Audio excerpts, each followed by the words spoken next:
You are now listening to the Drunken Monks Podcast.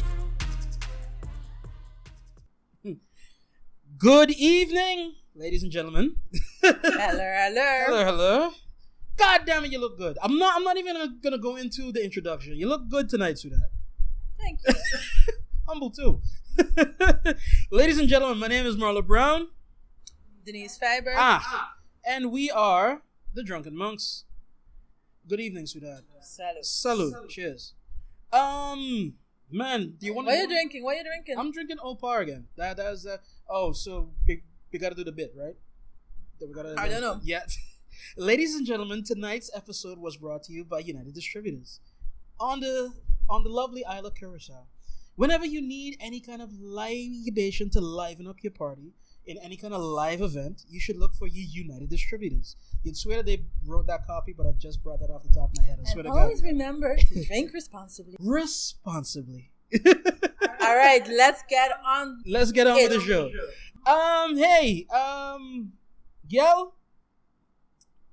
It seems as if that nonsense doesn't go far to be found. You got a hell of a story, and I got a hell of a story, and they both was kind of fresh. So we don't got all the facts, but we're just gonna pontificate, and then we're gonna go with that. But both of them involve politics. But I'll start with mine, then if you don't mind, and then I'll leave you kind of jump in. Okay. So, today they had the parliamentary meeting of a sort. I don't know, but it was open to the public, of course, on all the platforms and everything else. And wouldn't you know it, they were talking, or at least the conversation or the debate seemed to go in the direction. Wait, which parliament? In St. Martin, sorry. Sorry. You are right. I need to kind of clarify. But then the debate, for whatever reason or for however it was brought, MP Christopher Emmanuel was talking about human trafficking and like as it pertains to prostitution and all the things that go on the island. And then he said this. They're going from club to club. You see what happened? We leave the Dutch government say this is human trafficking.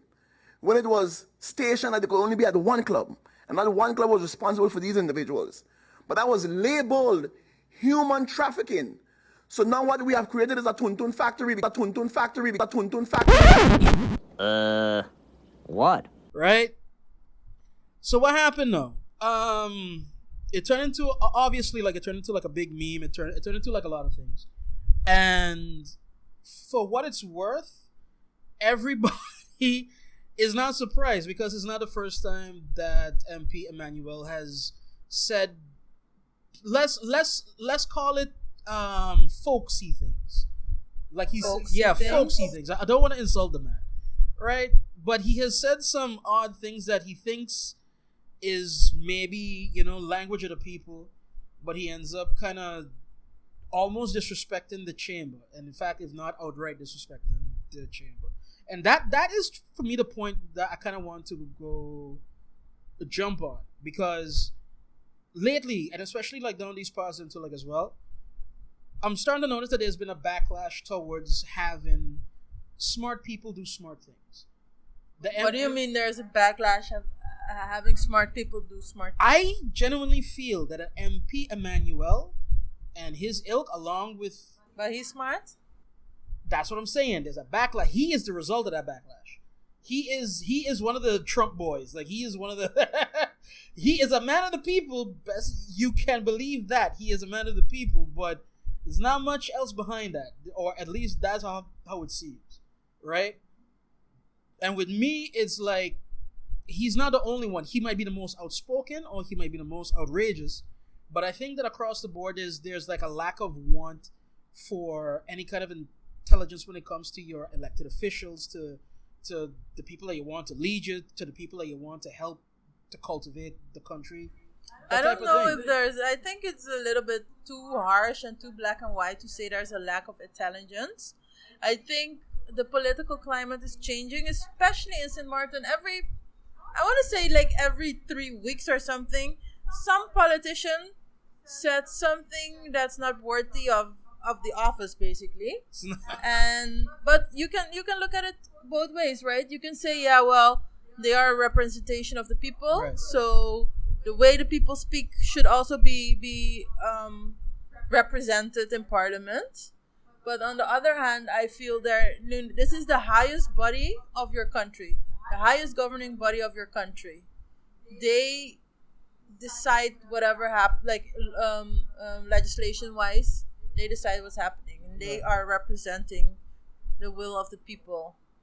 So I think it's a very honorable job, and it comes with etiquette, and it comes with protocol, and it comes with all these formal things. And I think it's not a bad idea to stick to a little bit of the protocol. But all right, but then do you think that people like Emmanuel even know the protocol, even know of the ethics and the gravitas that comes with the office? And that's what I'm trying to get at. Well, if I look at our politics at this moment, we have a very young cabinet. Like, they recently sworn in, and most of them do not have a lot of experience. So I say they do not know the protocol. But Emmanuel is sitting there for donkey years. He didn't get the seat yesterday. No. So when he entered, he might not have. Didn't he come from the youth wing of National Alliance or something? I don't know. But I think he's been in politics quite a while. Well, maybe 20 years or so. Yeah, I have no clue how long. Somebody in the comments, drop us a line. How long has Christopher Emmanuel been in St. Martin politics proper? By now, you should know a little bit about the ethics, about the protocol. I find. You find. And I think if you talk a certain way, if you communicate a certain way, if you act a certain way, like behave a certain way in Parliament, it's basically telling the constituents and telling the country, this is how you can act. This is perfectly normal. So I take my parliamentarians, members of Parliament, I think we should hold them up to a higher standard. Right. Because if you can talk about people, mother, if you can talk about Tun Tun something, if you talk about what else, other crap they said. Hold the office of this podcast in high esteem, please. Oh, Marlo, please. Then I'm like, yeah, but what do you expect? What do you expect from the people? No, but what are they? But all right. But then why do we need to have gravitas in the first place? Why do we have what? Why do we need to have high esteem and gravitas and etiquette for anything? Because we want to live in a democracy. Okay, and but there are certain rules of the rechtsstaat also. Rules of the rechtsstaat. And the rules of the land. Don't you want some kind of decency? But then who determines what is decent and what is not? That's a good question. Maybe the people find this is decent, and then it's all right. They represent the people, so. No, but look. Okay, yeah, but sorry to cut you across, but okay. Go ahead. Who determines decency? Yeah, that's a very difficult question, but I know that people are bashing youths because the youths are onbeschoft. They don't know how to talk.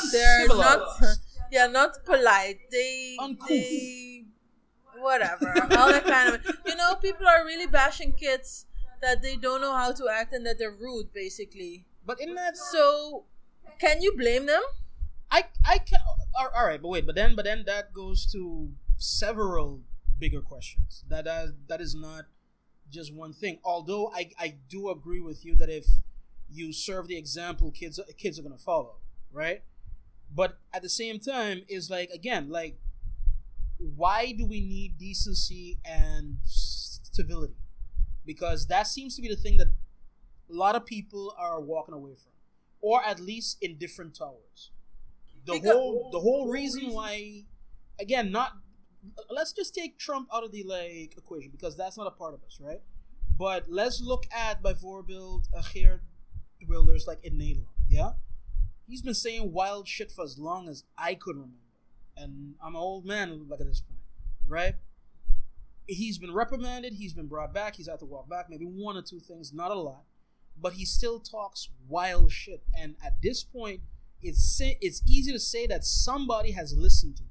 But yet, he's not reprimanded to the point of taken off the stage or having like is not as important at that moment, right? Freedom of speech is important, right? So which is important, why, how? That like those are my questions. Decency is important, when, why, how. Freedom of speech is important, when, why, how. And where do the two marry, if anything? You cannot I'm say asking big questions. You I'm cannot sorry. say decency or freedom of speech is important, when, why, how. You need to specify the when, why, and how so that you can say when, why, and how. Does a politician all, have more of a right to speak his mind, or does he supposed to hold on to a global peace? That's not a word that I'm looking for, but no, you can speak your mind, right. but you can do it in a little decent way, you know. But again, what determines what decent is? Well, I think when you when you use like swear, when you swear, or when you use I want to say inappropriate language, but then you're going to say what is inappropriate language?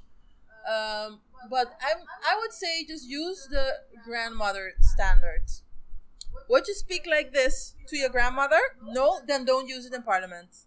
Okay. And I know there are some of those gangster grandmothers who cuss your ass off. Very much so. And even and usually it's a one-way street though. That's what I was just about to Grandma say. can cuss you off, but you can't don't use the same language with grandma. You can't cuss. You can't cuss. So you can't cuss. don't use, if you cannot say it to your grandma, No. then don't say it in parliament. And No. and yes, freedom of speech. Everybody should have freedom of speech, and I think it's one of the most fundamental rights in a democracy. But, So you should not. I don't feel you should censor yourself, but action brings reaction, right? right. So and you get more. You get, what is it? More bees with honey than with vinegar. More flies, but yes. Flies. Yeah. I don't like flies. But so you should also think what your message will do with the receiver of that message. Because that's what people often think. Like, okay, I have freedom of speech, so I can say whatever the fuck I want. And that is not exactly how freedom of speech works. I mean, your right ends where mine starts. So freedom of speech doesn't give you vrijbrief, so it doesn't give you a hall pass, a free pass to start beledigen, what do you call it? To insult. To insult the whole world. You can do it, No, but you should be prepared for the I was consequences. just about to say, like, one of the better ones I've heard in the last 10 years when it comes to freedom of speech, and especially in the years past with the last president in the States, you have the freedom of speech. You are not free from you don't have the freedom of consequence, right? So, and what, like, there was even one, I think Mike Tyson, I want to say that he said it because it sounds like something that he'd say, that people have gotten too used to being wild online and not getting punched in the mouth basically for it, right? Yeah, like, but that's the problem also with online. People indeed are wilding out. They say the craziest shit because exactly you won't get punched in the face because those same people who cuss you off, who say all kind of outrageous things, will never dare to say those things to you in your face, or even put a proper name to it. That's why. And then you gotta ask yourself why. I'm like, if you can't say it to the person's face, don't say it online. No, but I mean, but this is where it gets kind of interesting now, because I'm pretty sure that Christopher Emmanuel is willing to say these things in an open forum, or to anybody, or to whatnot. I don't think the buffoonery is an act. I think that's how he is. I really gonna call you a racist just now. I don't give a good goddamn. Buffoonery. What? Because I use a big word. You use a big word for a big black man. But he black and he's cunt too. What the fuck? A word like Tun Tun does not leave Geert Jan's lips. What the fuck? Geert Jan comes to me. Hey yo, gaan we een beetje Tun Tun even zoeken vanavond? Nee man! Even lekker Tun Tun. Nee man, gaan we niet doen. Nee joh. No, but okay, but I do think that that's who he is. Like, I genuinely think that is who he is. But to come back to what we just explained, because he's had no discernible consequences, you get vote in every time. Your party accepts what you do to a certain extent, even though in the moment you might embarrass them, but you give them traction, or you give them maybe like relevance or whatever. And the fact that the fact that nobody talks about policy, because if you look at Emmanuel and his ilk about policy, you could shoot a lot of holes in his theories, but nobody fucks with that. But he's a personality. He's in his own way. He's charming, like in his own way. That yeah, dude, in his own fucking way. Again, impossible that he's getting votes just so. Somebody like him. We might not agree with these people, but somebody like the motherfucker. I am not saying nothing. Right? No, but you had to look. You had to look. No, Mer, it's true. This is how he is, and people like it. Right. But I think one should also not. And yes, you're of the people, so you talk to people. Even though I still stick by my statement that you have an office to uphold, and a certain decorum goes with it, and certain ways of interacting go with it. Right. But you are you, and that's all fine. But you're actually, even though maybe if your base likes it, and he said something funny, and he speak or whatever, other people are looking at you as well, eh?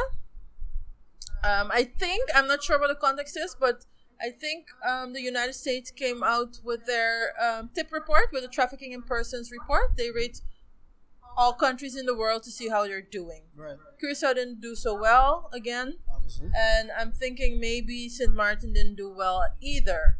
So, I mean, the States is now also looking at you.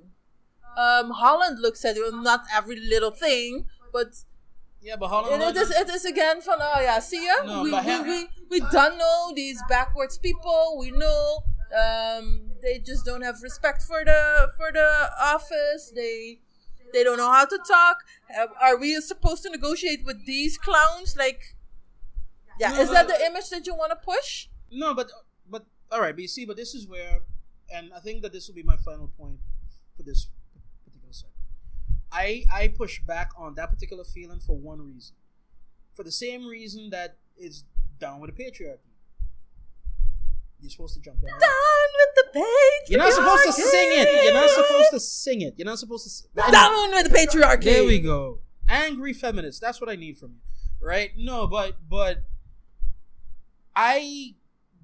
look, half-loaded question when I asked what is decency or who determines it. Because quite easily it's a Western idea that we got. It's suit and tie, is patriarchy, it is white man. Hello, our entire system is a Western system. Correct is right. I understand that. But it's not just about the system, but it's about the norm and order that goes with it. There is one thing to have Roman laws, there's another thing to have Roman like kind of sensibilities. It was legal to have slaves in Rome, for example. You know what I mean? I genuinely wonder, while I don't, again, a clown see a clown. I know bullshit when I see it, because I does bullshit. So when I see, that's why I didn't recognize it. Kiss my ass over it. I just had up this. No, but what I'm saying, long and short is that you can be decent without being in a box decent, is what I'm thinking. You see, but in which box is this decent? But that's what I was trying to get at. That there is no way to spin it, to turn it, or whatever, that he is respecting the office with those statements, right? You could be outrageous without being crass. You can be. That's what I mean. You can be, like you can sting without being blunt. You can, like there's a subtlety to everything, and with that, I must admit. And now I will be a little bit snobbish. You have to be intelligent, or at least well-spoken, because at that point, the language has got to be your tool. Like, has got to be your. But not everybody's eloquent. Exactly, and that's kind of where like I come back to. Being decent is one thing, but being like truly like you have words of like wisdom and insight and whatnot to craft a message so lovingly and so perfect that anybody from any scale could listen to it and understand. There's a reason why the great speakers of the world were great. The Malcolm X's. Yeah, but you can't expect that for everybody in Parliament. Yeah, no. Maar just heel even to round off then. Mm-hmm. You were asking about, or you were saying, like when I mentioned Holland and then who determines decency and blah blah blah. Right. Kijk, my point is this. Behalve that, always keep the grammar standard. My point is this. If you do not respect your own house, how can other people respect your, you know? And that we can agree with. There's no negative. That we can You agree can be a clown, but know the setting to be a clown. Right. If No, you but- want to be taken serious and you want the job to be taken serious and you want your position to be, not you, the individual parliamentarian, but the position of the land or the government to be taken serious, then you have to give some seriousness to the setting, no? Right. Right. No, and that we can agree on. Because at that point, Wow, we are agreeing, man. that we can agree on. Let me go and buy some briachi. Lottery tickets. Yeah, toch. All right. This is a good stopping point. So far so good. We have started a little hot. Not too deep, not too shallow. Folks, we got some bills to pay. She is still looking good, and I gotta refill my drink. So we will be right back.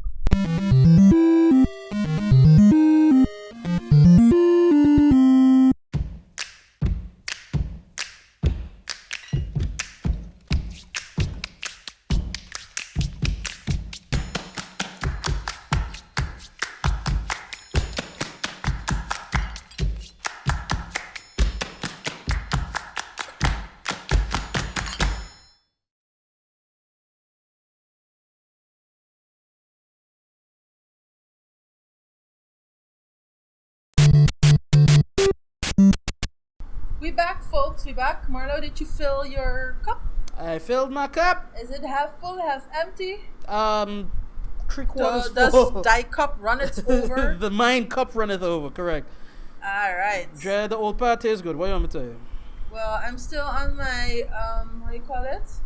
Sir Edmund's gin, so? Gin. Yeah. Gin with awalamunchi. That's actually like a pretty good combination. It's very nice. Because normally like gin, you just get a tonic and nog iets erbij or like orange juice. So I can imagine. Orange juice? Gin and juice? Snoop sang about it, man. Gin and juice. Come on. I didn't know he was to sing about that. Yeah, Tanqueray right there. That's one of our brands too. Like he sings about it. All right. Snoop Dogg. Who sang that again? Exactly. Let me keep it that way. All right, let's get right to the next segment. I like nepotism. You know, if you can't take care of your kids, you know that better than I. Look at your Turner beautiful was kids. a big fan of. I like nepotism. I think a lot of people say, "Oh, nepotism." Say usually these are people without children. All right. I read some, what shall we say, noteworthy news the last couple of days. Our minister plenipotentiary, hoe moet je het uitspreken? Gewoonmachtigde minister plenipotentiary. Okay. I will trust you. That sounds like good English. Plenipotentiary, yes. Right. In The Hague, which is basically our representation in The Hague. It's called the minister, but he's just a civil servant. Right. But when the kingdom government needs to make decisions, the minister plenipotentiary can go and speak on behalf of his government. So he's a liaison to Holland, then, basically. Yes. All right. For Curacao, or for St. Martin has his own, Aruba has his own. So yeah, for the islands. Okay. Ours is Carl Manuel, and Carl's Manuel. I'm sorry, and he's a newbie, a rookie. He's from MFK party, and he does not have any public, public service, public administration experience. He is a teacher by trade, music teacher. And he is in The Hague, and he's doing all kind of things. He's trying to represent Curacao. He's meeting all kinds of ambassadors. I heard him say yesterday. Wait a minute, but he's from here? He's from here. And he lived here up until the election? Yeah, every time. Usually that's how it works. You live here, and you're one super person in the party, or you did a lot for the party, and then they just move you to The Hague for the term of the government. So if they sit 4 years, you're there 4 years. Okay. You man the Curacao House, is what we call it, Curacao House, and that's basically where people can go for all kind of information about Curacao. So if there are investors that want to go to Curacao, they can get information. If there are people who want to move to Curacao, they can get information. They can help you with shizzle. So embassy without the word. Some kind of embassy-ish. So embassy without the word, right? Ish. Okay. Okay, but I'm following so far. Mr. is there. Mm-hmm. Having a very good time, doing all kind of nice things, meeting all kind of people, all kind of projects. Okay, whatever these types of civil servants do. Mm-hmm. Now, Mr. supposedly, this was the news that I saw mostly on Dutch media. Okay. Hired his brother and his sister-in-law, so the wife of the brother, to work in his office. His brother is a DJ, a disc jockey. Is he a good one? I have no idea. And his sister-in-law is a schoonheidsspecialist, so a beautician. A beautician. And they both work at the Curacao House. Okay. In that. Let me know when I gotta jump in on. Okay, you can jump in. Let me know when I gotta. Just jump in. Woo, fired up now. What? Listen, what are you on? What are you on? Are you? Are you? You voted for these people. What? No, sweetheart. No. Look me here. Okay. Actually, no. This is for PFP. Fuck apart. Yo. This is for whoever's the best here is who I vote for here. But back home, this is my war paint. You know? Okay. No, but are you like it so, man? Like. First and foremost, nepotism. Just playing. Just fucking nepotism. Like, nobody could say nothing about that. That is up, down, left, right. Yeah? Like that's an open and shut case, right? And by the way, people, if we gotta relitigate why nepotism is bad, I don't want to be on the show no more. But is it nepotism or is it gewoon efficient use of your social network? I think his social network is a little bit bigger than his brother and a DJ. I don't know. I think for the very fact that you live like within the MFK apparatus, glad handling supposed to be part of your package. You supposed to know motherfuckers, and if you don't know motherfuckers, you can go to another motherfucker that knows a motherfucker. But if you know motherfuckers, if you know them, but they're of the same caliber as your brother, why should you go for another? Wait, no, I refuse to believe that, man. I refuse. All right, let me. You had a very good one. The last segment. If you wouldn't use this language in front of your grandma, you shouldn't use this language here. I would like to make a riff on that. Okay. Right? If I can't hire you to do brain surgery on me, then you got no call, or let's try to put it in that type of line.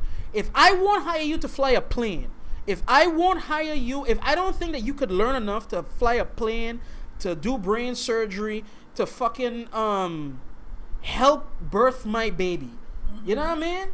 If you can't do none of this shit, then you ain't got no call there. But I'm gonna get to that because that's another story. What kind of standard is that? I cannot do brain surgery? Sweetheart, I'm pretty sure that if I give you maybe about 10 years, you could. But who says that the DJ can't in 10 years? You're stigmatizing all DJs now. I myself am a DJ, love, so I could stigmatize as much as I fucking want. Oh, that's how it works. That's how it fucking works. Okay. I'm a nigga, so I can say nigga. That's not the same thing as if I, let's say, I cuss out white people and say, yeah, but my brother-in-law is a whitey. Nah, they don't like to hear that, sweetheart. They don't like to hear that. Like, you cut up yourself a couple of them. The two that might be watching. No, but look. Just... okay, fine. A DJ could be that person. Do we have any other indication that this DJ has had any kind of... Because what you're talking about is a diplomatic station, right? Yes. It is not high diplomatic because you're not dealing with foreign, like agents like outright. It is inter... kingdom. No, It's inter-kingdom and with occasional outsiders, right? Yeah, well, it is inter-kingdom. Right. You need to be, I don't know what you just said, maar you need to be wel heel diplomatisch zijn, because sometimes, and this is what we as islands fail to do, right. Sometimes we want to push things in the Tweede Kamer, or Holland wants to come on with some nonsense. You want to lobby. You need to lobby, and we haven't been doing that effectively, because like this whole Coho thing, right? If we had people on the ground, and maybe they were, but I don't really know. We had people on the ground who want to drink coffee every Wednesday with Pietje van PvdA, with King van Kiko, met King van Kiko, met King van Kiko. You could have That's maybe... King van Kiko. Yeah, you could have... Like it's a common name in Nederland, huh? Like it's met Jan Koningsma en Maarten Verheijen. You could have maybe influenced the thing. Niet when the thing are there, then we're gonna scream and shout and jump. Wait. But now you're talking. Now that goes to an even deeper thing, because that's not even understanding what the job is. That is understanding what the game is. That's Yeah, we need to strategize. And right. I'm not sure how effective we are at. We're not. In that, so. We're not. We are not. But okay, and we can go up and down about it. So the thing set is what I would always say. But despite the fact, in 2021 we have enough access to schools, we have enough YouTube, we have enough every fucking thing to learn, right? So not knowing the game is not a them thing no more, it's a us thing, right? At that point, it behooves you to at least understand that you don't understand.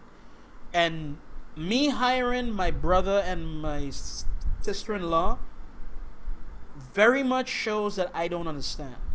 If I get elected tomorrow, let's just say, by the sake of chance, because even though I'm a little studied, I feel myself a dwarf next to your type of knowledge and Cass and like everybody that is around me. I feel dwarfed. I feel that's cause you're 1.50 meters, Marlo.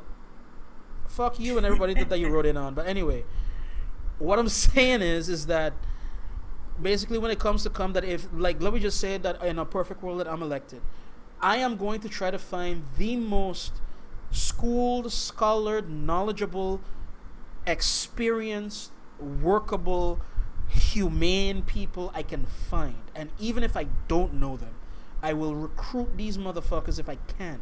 Why? Because I'm out of my depth at this point. But if I don't know them, how do I know I can trust them? You see, now that's long game, and that's part of the game that should have been done.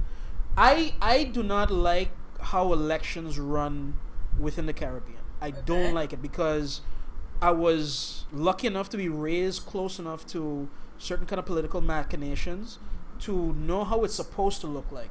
Okay. The minute one election done, maybe you take a week off, but you're supposed to be campaigning for the next one.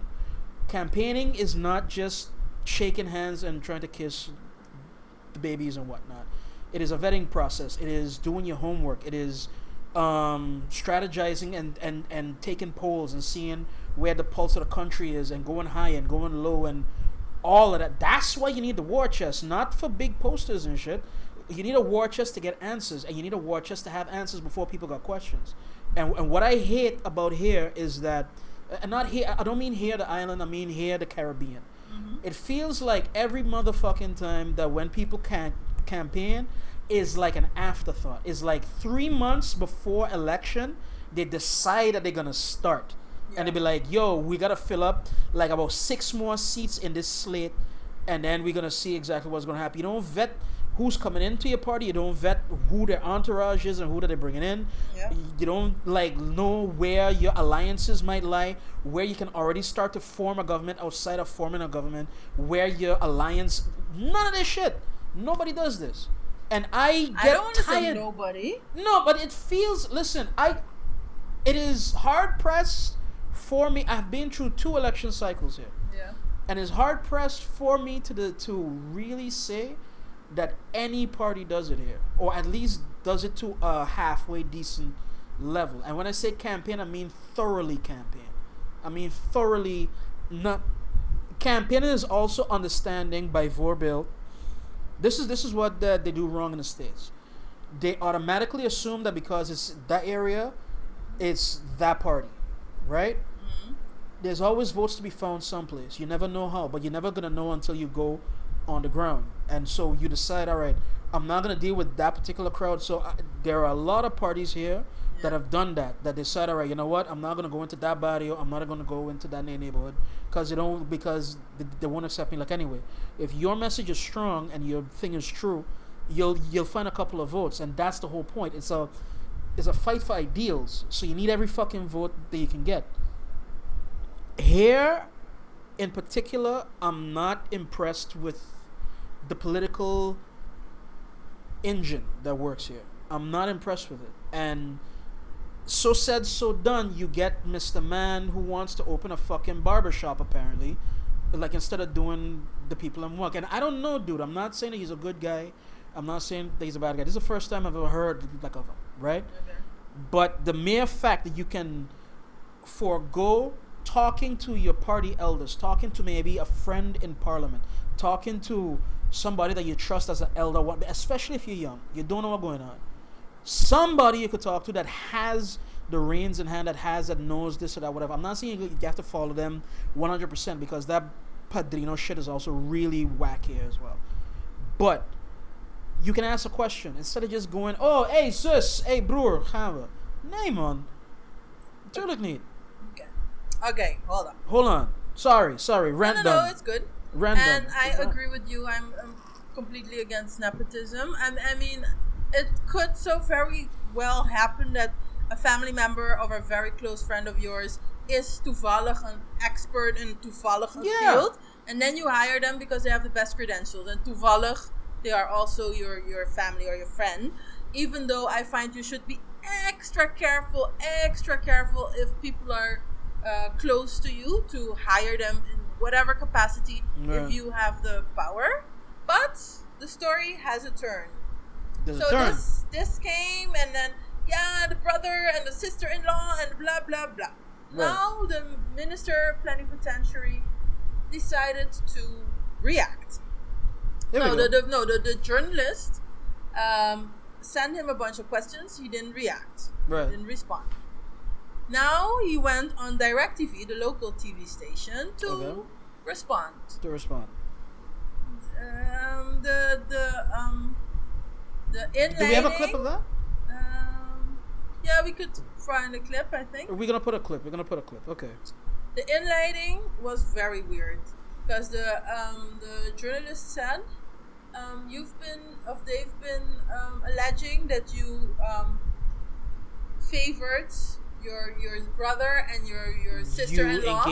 You engage in nepotism. And he was like, but what does the word favored actually mean? In which I was like, this has been going on for days now, and now you're gonna pretend that you don't know that this is being said about you and you don't know the word. So I was already like, okay, mister, first you're gonna be a smart ass with your brother and your sister-in-law, and now you're gonna pretend you don't know what the word means. Okay, fine. But he started talking, and the plot thickens. What the good sir explained, and I'm not sure if I completely believe him. He said the Casa Curacao, so the Curacao house, is his cabinet, let's say, was producing a magazine about Curacao and about Casa Curacao, and with interesting stories that you can hand out the magazine at embassies, and it's interesting for investors and all kind of things. Right. But this magazine, to make it and publish it, it costs yearly 132,000 euros. So he came there, he said, no, we cannot afford this. So I was like, okay. He's like, I took a 25% pay cut. The civil servants took a 12.5% cut in their secondary how you call it? Compensation. And so why are we spending money that we don't have? Right. Apparently, allegedly, this is what he says, is the man who got the job to produce the magazine is now upset because he lost the job of 132,000 euros. And he's now slandering the minister's name. he brought out the story because he's also a journalist. Well, he's a Dutchman, and he pushes out news. And I think in the past there were already some stories that were a little questionable. But okay, so he got upset. He pushed out this news that the minister hired his brother and his sister-in-law. This is what the minister says. Okay. There were already bitch fights like high school style, but okay. Okay. He said, she said. Now the minister claims that the sister-in-law came into the picture because in August, almost his entire staff was sick home with COVID. He didn't have nobody at the Curacao house, at Casa de Curacao. But they did entertain visitors. There were people coming, and he didn't have nobody to pour the coffee. And he didn't have nobody at the reception. So he called his sister-in-law to come in for that day to pour the coffee. And she did it all for free. Okay. I'm gonna need some receipts. Allegedly, he says he gave receipts to the journalist. But I'm like, what kind of weird construction is that? You call me up and say, hey, come serve some coffee, gewoon gratis, even nu direct. What about een uitzendbureau? But was she living here? No, apparently the sister-in-law and the brother-in-law and the brother lived in Holland. Lived or living? Living, I'm assuming. Living, you're assuming. But okay, so that's the story of the sister-in-law. She came to serve the people coffee, and she didn't get paid by the Casa de Curacao.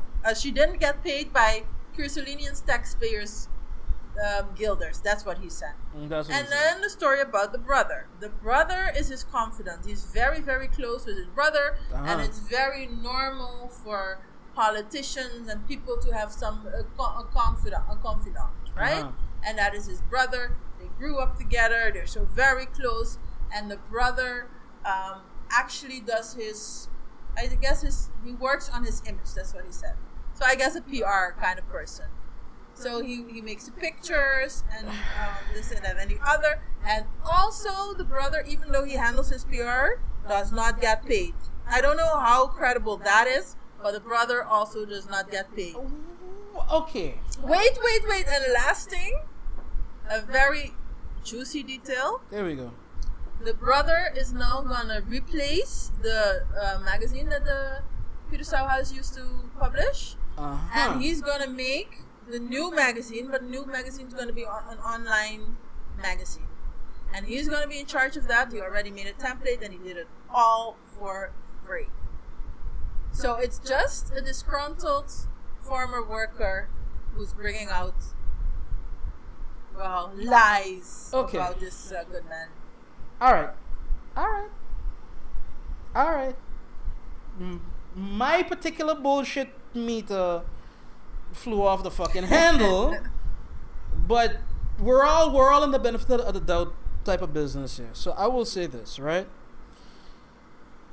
Let's just hope that this story is true for a couple of reasons. Number one, you could say that it was free as much as you want, but if you moving as clumsy as what it looks like you are moving clumsy, all it takes is one lazy forensic accountant and a good journalist to poke holes in that story.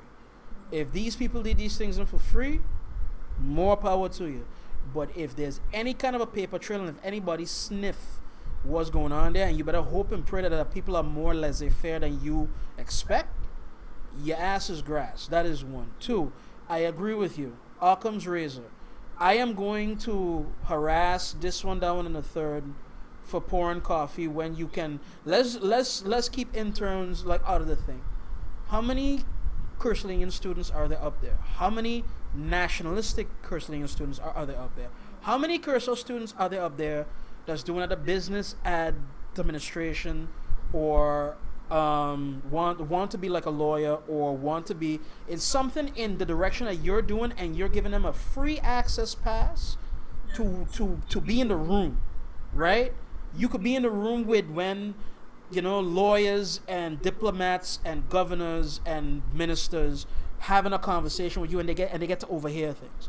How many of them would give their right fucking nut to put that on their CV that they interned at of course, shout like a whatnot. But all right, we'll leave that one alone because Occam's razor is a big word and we don't want to confuse like anybody.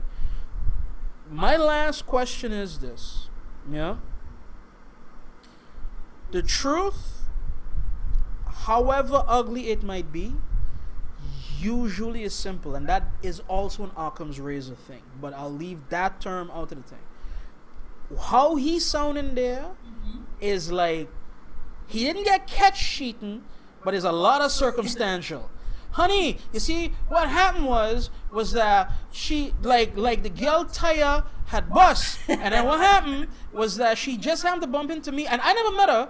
But what happened was is that she asked me to go help her to go bring her home, but then instead of bringing her home, we had to bring her car to the garage, which was next to the club, which was one of my friends see me there. I was like, I won't tell you no lie. I was there and I wanted to go there, but what happened was that we ended up bringing the car to the garage, which by the way I don't know her, but okay. And then I bring her home, and then is when you catch me coming out her house. You understand what I mean? Yeah. Like a little too convoluted, and a little too long-winded to be. You know, like something there's a simple explanation that you're not telling us. Maybe what you're saying is true about a disgruntled journalist, because yeah, if you're taking away $100,000 out of somebody's mouth too, I'd be a little bit annoyed as well, right? Yeah. But that being said, I could be annoyed and still be righteous. But you know what I mean? I was thinking the whole. Okay, first of all, I thought it was funny. So the journalist asked you a bunch of questions. The journalist even put the questions online that the minister refused to answer. Right. But you go in a different show to not per se answer the questions, because he had but to confirm. come with another. You come with a But story. he had to confirm. But then just answer the damn questions. If the guy is not on the payroll and it's not costing taxpayers money, just write the man a damn answer here. Okay, that was how. Hey, Mark Tvee, what made me change and shift a little bit. I thought, yeah. And I also think it's not cool to go slander. I don't know how far the slandering is somebody, because the way the journalist painted the picture was really a bad picture, and he's really saying, yeah, it was a music teacher and a DJ and a beautician, and they don't have any experience. They paint a whole picture that I also was sucked into and thought, preposterous. Yeah. How can this even happen? Right. But then in the interview also the guy said, yeah, but I'm not only a music teacher, I also studied management and ICT or something like that. Which is, again, fine and well, but have you ever read a book on diplomacy? This is the job. That's all I want to know. Like, this is where, look, I will end with this, and then whatever last word that you want to put on top of that, fine, right? I love my people, and I love how resilient we are, and I love how multifaceted that we can be, right? Your car mechanic could be your priest, could be your this, could be your that, right? I do not take away from that option. I'm not saying a brother might not be thing. All I want is, why you in that job? If you have qualifications and you have a denk niveau of this level, why aren't you the minister of culture here? You understand what I'm saying? Like, culture, but that's not how it works. Right, but apparently I'm too crazy for asking that, because I want the round peg to fill in the round hole, the square peg to fit in the square hole. Do the thing that is your talent and is your passion, man. I would never want to get finance or maybe justice or like a whatnot. Spatial planning maybe is what I would might want. Culture definitely. Infrastructure is his baby. Yeah. Oh man, I had love Cooper last week. No, right? But what I'm saying is, why is it so hard to get the right people in the right place? And if not the right people, have at least the one appointed surround him or herself with the right people. That's all I'm asking. Is that so hard? Is that such a hard thing? I don't think it's not. You know what I mean? And I will leave it at that. Let's leave it at that. Yo, whew, yeah, we got deep. We got all the way deep. Like, are we gonna have some fun this evening? Jesus Christ, man. Like, just a little. Hey guys, Marlo's Give gonna us pay a- some bills. Yeah, Bills. Pay Pay his credit card bills. We gotta pay the Pay his bills. auto bills. We gotta pay the bills. Maybe we can chill. We could chill I don't after we think pay the we bills. What? You want Okay. me to fruit? All right, spoken word you can do. Hey guys, we shall be right back.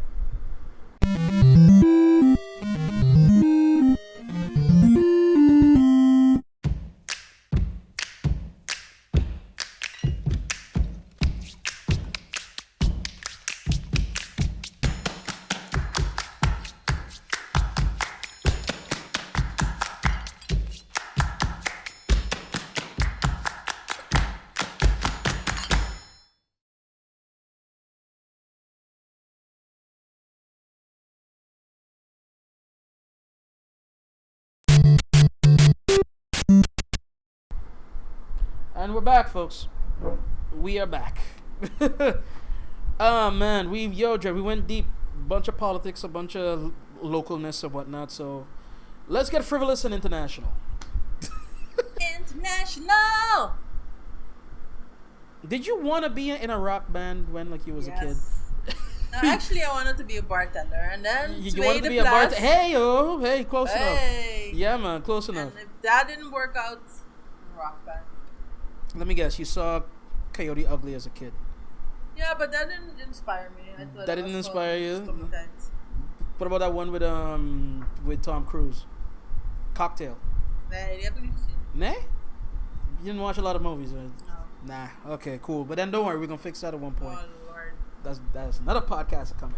All right, no. Okay, this week was an interesting week in tech, and even to yesterday it was interesting because we felt the effects of a particular thing. Social media giant Facebook and its Instagram and WhatsApp services have been hit by widespread outages. Facebook says it's aware some people are having trouble accessing the platforms, but hasn't said what's behind the problem.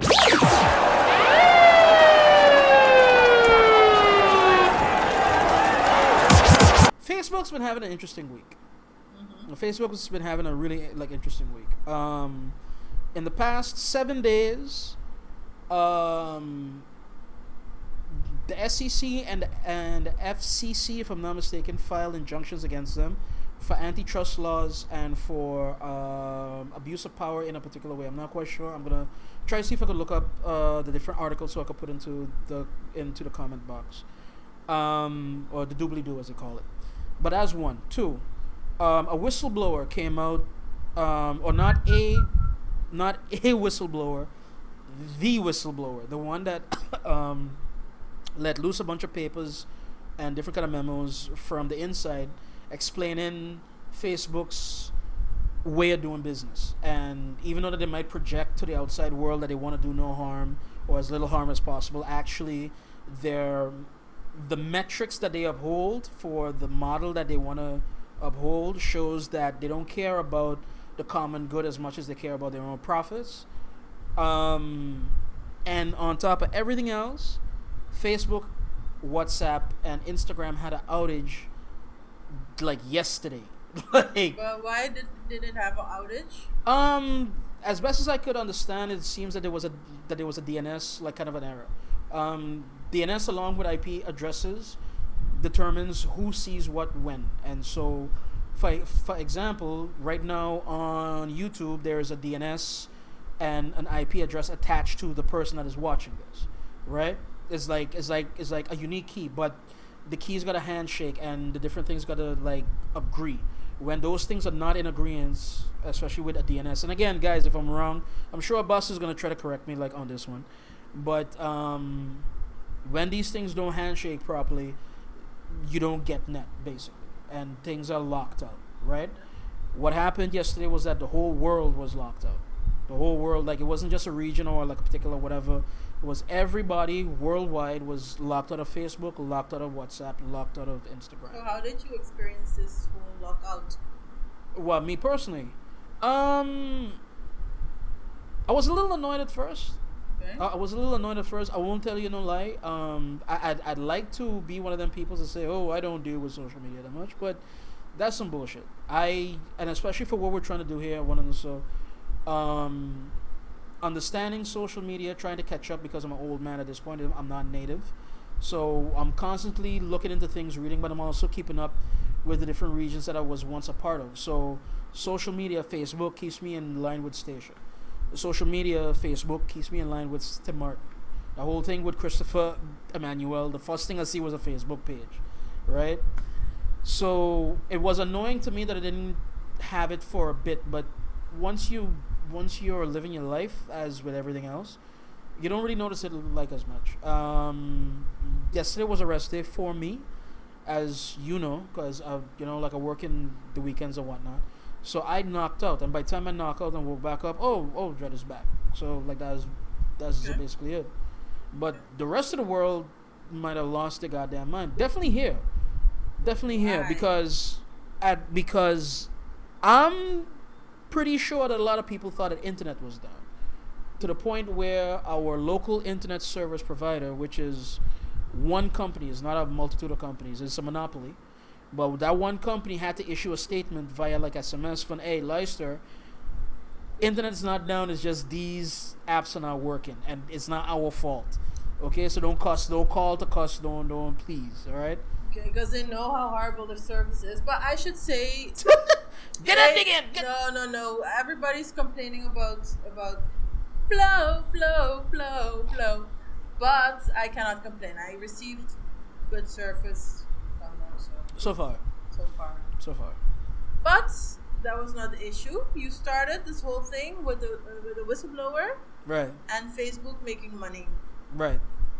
I think the thing that she said is Facebook makes money of engaging audiences. The longer you stay They on look the for engagement, right. page, the better it is financially for them. Exactly. And what engages people is just negativity, is anger, is fear, is pandering, is whatever. Frustration. And that pandering one is a big one too. It is the reinforcement of perceived ideals, I think it was called, or some shit. But it was just basically the thought that you have in your head, feed that back to them, and then they are going to be engaged as well. So is the making of the bubble. Yeah. Like if you're in a bubble, then you're going to stay like in a bubble, basically. You know? So, but I was like, why is this a whistleblower? Did we not know this? Mm-hmm. We did not know this? Certain people knew. I want to say certain people is like, again, Lord, I don't want to come over like as a snob, but You are a snob. I am when it comes to hip hop, very much so. But what happens is that a lot of people cannot be bothered to understand how the thing works. You know, I don't understand how it works, but I know they need to make money, and they offer this platform for free. right, but So they are making money. they are making off of money. our backs. Correct, but logic brings you to that particular place because you sat and you thought about it for 2 seconds. How is it that Facebook is the richest company in the world and they haven't charged me a thing? Yeah. So how does this work? Where are they getting there? And that one question leads you down a path, right? And that's what I'm telling you. A lot of people don't even get there. All they know is that they have the thing, they install it, it works, and we're done. You know what I mean? Like, we don't need to worry about where this is going or what is going on with this. People down here, like one that was really interesting because I was wondering how that was going to play out last year, or I want to say about a year and a half ago. Europe as a whole, as the whole basically union, they adopted very stringent privacy laws when it comes to big tech, and it was like seen as like a not a slap on the wrist, but it was like a hey, behave yourself now, you know. For a lot of the tech companies, Facebook in particular, like it was that moment where Zuck had to go in front of Congress and then he had to go to the European Union to go testify there and all of that type of shit. But now they make it so that you have to opt into everything. So every website from Europe, like that has like a European base, has like do you agree to this? Do you opt into that? Like every 2 seconds, right? Yeah. Meanwhile, if you go through a state's avenue, none of that shit exists. So you just click and you're being recorded or you're being this, and like you're opt in before they opt out, right? I was wondering how that was gonna play here. I was genuinely curious if we get more European sites down here, or if we get more American sites, and if people were gonna get annoyed by all of the clicking that they'd have to do now, right? I genuinely think that people don't think about it. That it's not to be thought of. It's just, oh, I can see grandma, I can see my auntie, I can post my kid that they have a birthday. By the way, happy birthday, Ari. Right? You're not gonna hear or see this, but ching ching. Ching ching.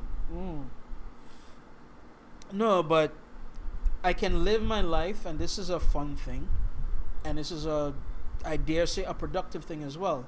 WhatsApp easily has helped with my productivity as much as it's taken it away.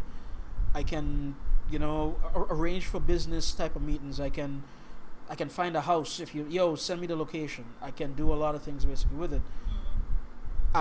The one thing that I agree with you is, I know it's not for free, and getting your mind around the fact of, they said, you're not the user, you're the product. Yep. Right? That's the thing that's the omadrai that a lot of people can't do right now. They're not making it right now. They're not thinking of their laptop as an enemy. They're not thinking of their phone as an enemy. They're seeing it as like a part of themselves, as a part of their own identity. And push comes shove, they're not gonna ban Facebook. They're not gonna boycott Facebook. They're not gonna. Again, people nearly lost their shit yesterday, man. They definitely called Flow angry. They called them angry as shit. In St. Martin was the same vibe too. That they end up calling the two internet service, the two big ones, and their customer service was a little bit kind of overwhelmed because people want to know, where's my Facebook, where's my WhatsApp, where's my Insta, right? And dare say that these things too have gotten to a point where, I don't want to say addiction, but definitely compulsion is a part of the conversation as well. I've found myself mindlessly scrolling a lot, and I know I'm not the only one. But what's calling Flow? Because you want your drugs, man. You want your crack. What the fuck? I was at my job and I needed to app somebody, and then the app was not going. So first, what I do, I check, is the Wi-Fi on? Wi-Fi was on. I asked my colleague, can you send stuff via WhatsApp?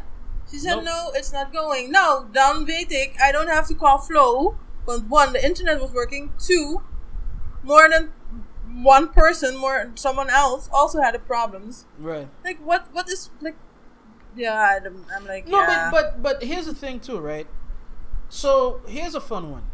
So wait, okay, yeah, there's fun. Okay, because when you call Flow or whichever internet, like if you call a big company that has a telecenter, usually it is like, there are now 6 people waiting ahead of you. There are now 5 people, like, then you're like it's an hour. 10-minute wait. Exactly, the 10-minute wait hold the line. will be repeated like 5 times, so then you're an hour further before you get somebody hopefully on the phone. Right. So why go through all the trouble if you could just call somebody? If you don't have somebody in your vicinity, call somebody. Hey, you got WhatsApp? No. You got Facebook? No. Okay, chill your bill. No, but I mean, but we've gotten to a point where we like that type of connectability, and I dare say, right? I dare say. The roles that Facebook takes in, and not just Facebook, but WhatsApp, I feel in particular, like as well, is conductive to a favorite pastime of ours as well. Is gossip, is redu, it is the ebb and flow of the real between folks or whatever, right? If I got a hot story that I telling you, I apping you about the hot date I had last night, and all of a sudden, I get to the good part, I send, it's not going ahead. What the fuck, like. Even though that you and I know that there's other alternatives, there's more app programs, there's more picture-based programs, there's a lot of shit. But in that moment, the comfort that you have with the thing that you know to the person that you want to tell it to is tantamount. Have you not ever got up and looked up and down in the room for the remote control, whereas all that movement you could have just gone to the TV, change the channel, and then like you're done with it? No, you want the remote control. Right? I think that people are wired that way, that they're used to something, and that's the true evil, if you want to call it that, of these apps is like even auntie, even grandma has grown up a bit with Facebook. Even auntie, even grandma has grown up a bit with the WhatsApp. I get more WhatsApp updates from my aunts and uncles with scripture and all that shit and with motivational shit than I get from anybody else. So even these people are now coming like kind of native to what they know. You're comfortable with that. You don't want to use nothing else. You don't want to go nowhere. You don't want to, and that part of your rhythm, your routine that you're not doing no more, it feels odd. It feels like you lost a limb. For that 6 hours, I can imagine people went a little odd. I can imagine. I went sleep. God bless. I went sleep. But even then, it was kind of touch and go. Like in that first like hour, like, but how come this fucking thing ain't working, Dread? Like, I was working without distraction, so that was also God bless. a sign. You was working, but I was home. Yeah. You know, like I was again first rest day that I got. You know, so it was like you want to chill out, you want to do nonsense, you want to like post a meme or read a meme. Half of my humor comes from fucking socials as well. Hi, Marlo. You laugh and you react to some shit of mine on Facebook. That one with the cat, and I'm gonna post it up just now. Don't worry.